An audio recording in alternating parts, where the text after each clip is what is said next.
Now, before President Mubarak addressed the people of Egypt, I caught up with the Foreign Secretary, William Hague, in his Commons office.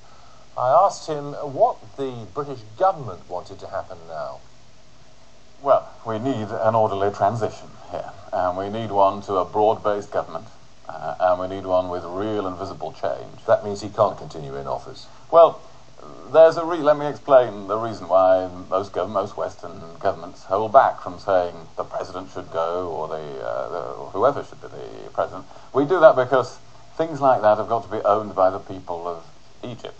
They are a sovereign nation. But doesn't it exemplify exactly what's been wrong with our policy in the Middle East, that we have by and large rubber-stamped, frankly, tyrannical governments? We've not worried too much about whether they're representative, whether they include members of the opposition, for example, simply because it's politically congenial for what we consider to be our strategic interests in the area. Well, I will accept a part of that argument, because I think in recent years we have come to recognise that our strategic interests not only lie in doing business as necessary with those governments, but also in trying to ensure that there is positive change in those countries. Do we want the Middle East to be dominated by democracies? I think we want the Middle East, I hope we would want all parts of the world to enjoy greater respect for freedom, democracy and human rights.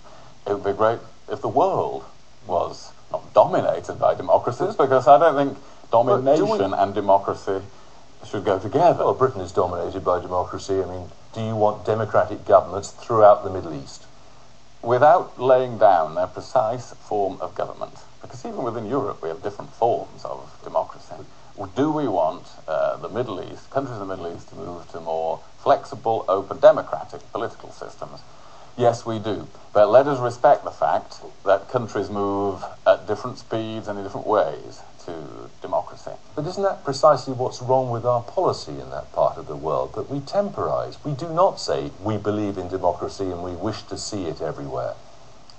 I've no hesitation in telling people all over the world, whether they've been China or Russia or the Middle East, that we believe in democracy. But we don't lay down their form of government. We are not the British Empire, right? We have to set a good example of our own values. And yes, we can advertise and put forward our own values to these other countries. But let's not take that to the point of saying to each country, each state, you must have exactly this form of government. You must copy the Westminster system. But we don't take it that far, for obvious reasons. We've spent 30 years tolerating a man whose police go around pulling people's fingernails out. Well, again, you're talking to a new government here that has made the case in Egypt before this for the ability to make democratic change in Egypt. But again, I say, do we have to do business with countries in the Middle East? Of course we do, because what's very important in our national interest is not only greater freedom and democracy that should produce greater stability in the Middle East, but we also have to work on the stability in the meantime. And Egypt and Jordan have been absolutely fundamental to creating a better chance of peace in the Middle East, in the peace treaties they have made with Israel. So it would have been a strange government of whatever party in Britain in recent years that didn't do constructive business with the President of Egypt. Foreign Secretary, thank you. Thank you. Now, thousands of police